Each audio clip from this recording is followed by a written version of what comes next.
On the compressor side, it's got all the regular features that you'd want and expect from a compressor, including a blend knob for parallel compression. On the boost side, it's got two modes. The first being flat, which boosts all the frequencies, and then the second being mids, which when you click the boost, you boost more mid frequencies, making sure that your guitar is heard in the mix. Now, I know that compressors are not the sexiest pedals in the world, and I was never into compressors until recently.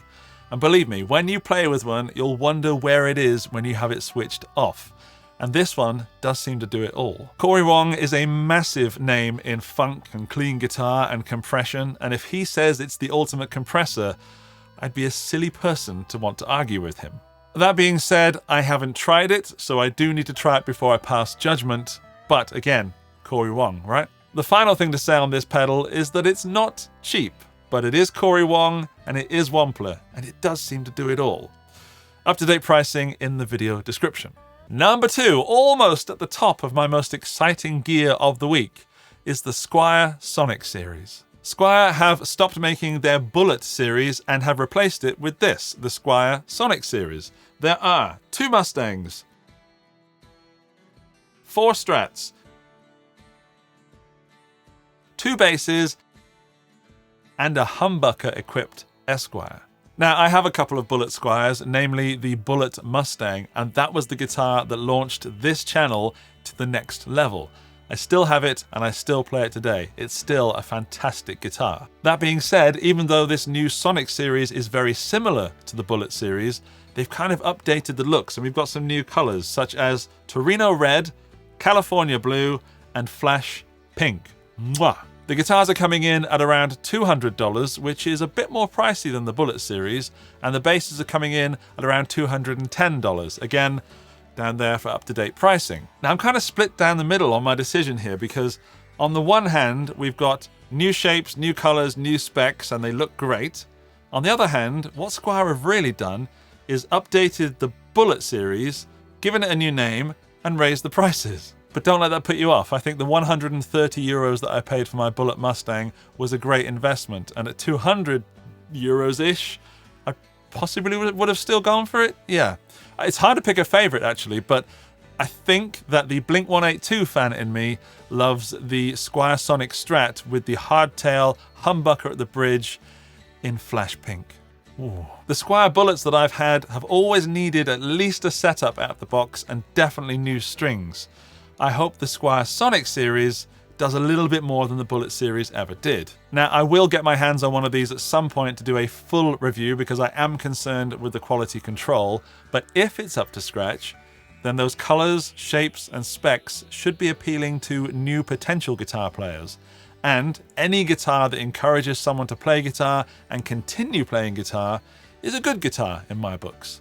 And for the ones of us that have been playing for quite a while, it's a nice guitar to add to your collection for not much money. On to my most exciting gear of the week this week. It's the Electro-Harmonix Satisfaction Plus fuzz pedal. Just as I was about to release a video called The Worst Fuzz Pedal I Have Ever Played, Electro-Harmonix released this, because I have a Satisfaction fuzz and it is the worst fuzz pedal I've ever played. I don't like it at all.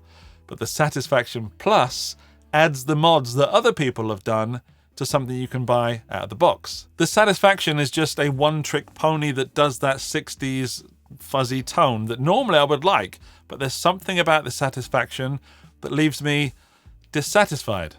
The Satisfaction Plus, however, has a bunch of other controls that I think were absolutely missing on that original Satisfaction.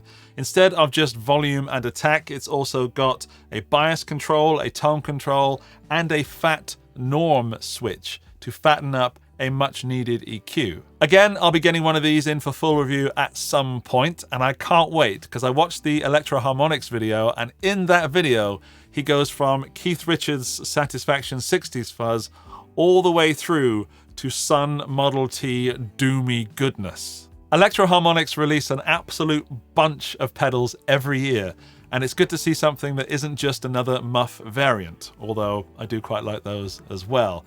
This Satisfaction Plus seems pretty versatile, very desirable, and is only $25 more expensive than the Satisfaction. This one's coming in at $99, so it puts it well in the affordable bracket. And it hopefully means that the original Satisfaction is now dead and obsolete. I really don't like it.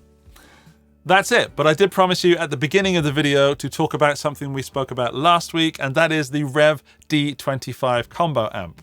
That's the big brother of the D20 that I've got behind me just here. The D25 is coming to the studio. It's on its way from Germany right now, and it's been released.